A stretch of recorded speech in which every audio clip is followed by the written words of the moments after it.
श्री कृष्ण। प्रभु श्री कृष्ण ने गोपियों के साथ बहुत सी लीलाएं की हैं।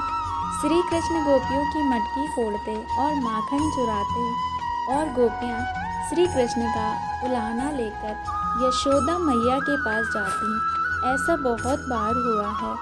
एक बार की बात है कि यशोदा मैया प्रभु श्री कृष्ण के उलाहनों से तंग आ गईं और छड़ी लेकर श्री कृष्ण की ओर दौड़ीं। जब प्रभु ने अपनी मैया को क्रोध में देखा तो वह अपना बचाव करने के लिए भागने लगे। भागते भागते श्री कृष्ण एक कुम्हार के पास पहुँचे। कुम्हार तो अपनी मिट्टी के घड़े बनाने में व्यस्त था, लेकिन जैसे ही कुम्हार ने श्री कृष्ण को देखा तो वह बहुत प्रसन्न हुआ। कुम्हार जानता था कि श्री कृष्ण साक्षात परमेश्वर हैं। तब प्रभु ने कुम्हार से कहा कि कुम्हार जी, आज मेरी मैया मुझ पर बहुत क्रोधित हैं। मैया छड़ी लेकर मेरे पीछे ही आ रही हैं। भैया मुझे कहीं छुपा लो। तब कुम्हार ने श्री कृष्ण को एक बड़े से मटके के नीचे छिपा दिया। कुछ ही क्षणों में मैया यशोदा भी वहाँ आ गईं और कुम्हार से पूछने लगीं, क्यों रे कुम्हार, तूने मेरे कन्हैया को कहीं देखा है क्या? कुम्हार ने कह दिया, नहीं मैया, मैंने कन्हैया को नहीं देखा है। श्री कृष्ण यह सब बातें बड़े से घड़े के नीचे छुपकर सुन रहे थे। मैया तो वहाँ से चली गईं। अब प्रभु श्री कृष्ण कुम्हार से कहते हैं, कुम्हार जी, यदि मैया चली गई हूँ तो मुझे इस घड़े से बाहर निकालो। कुम्हार बोला, ऐसे नहीं प्रभु जी, पहले मुझे 84 लाख योनियों के बंधन से मुक्त करने का वचन दो। भगवान मुस्कुराए और कहा, ठीक है, मैं तुम्हें 84 लाख योनियों से मुक्त करने का वचन देता हूँ। अब तो मुझे बाहर निकाल दो।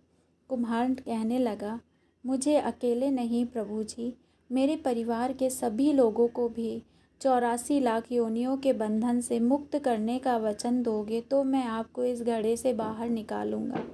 प्रभु जी कहते हैं, चलो ठीक है, उनको भी 84 लाख योनियों के बंधन से मुक्त होने का मैं वचन देता हूँ। अब तो मुझे घड़े से बाहर निकाल दो। अब कुम्हार कहता है, बस प्रभु जी, एक विनती और है, उसे भी पूरा करने का वचन दे दो तो मैं आपको घड़े से अभी बाहर निकाल दूंगा। भगवान बोले, वो भी बता दे, क्या कहना चाहते हो? कुम्हार कहने लगा, प्रभु जी, जिस घड़े के नीचे आप छुपे हो उसकी मिट्टी मेरे बैलों के ऊपर लाद के लाई गई है। मेरे इन बैलों को भी 84 के बंधन से मुक्त करने का वचन दे दो। भगवान ने कुम्हार के प्रेम पर प्रसन्न होकर उन बैलों को भी 84 के बंधन से मुक्त करने का वचन दिया। प्रभु बोले, अब तो तुम्हारी सब इच्छा पूरी हो गई, अब तो मुझे घड़े से बाहर निकाल दो। तब कुम्हार कहता है, अभी नहीं भगवान, बस एक अंतिम इच्छा और है, उसे भी पूरा कर दीजिए, और वह यह है कि जो भी प्राणी हम दोनों के बीच के इस संवाद को सुनेगा उसे भी आप 84 लाख योनियों के बंधन से मुक्त करोगे। बस यह वचन दे दो, मैं आपको अभी इस घड़े से बाहर निकाल दूंगा। कुम्हार की प्रेम भरी बातों को सुनकर प्रभु श्री कृष्ण बहुत खुश हुए और कुम्हार की इस इच्छा को भी पूरा करने का वचन दिया। फिर कुम्हार ने बाल श्री कृष्ण को घड़े से बाहर निकाल दिया, उनके चरणों में साष्टांग प्रणाम किया।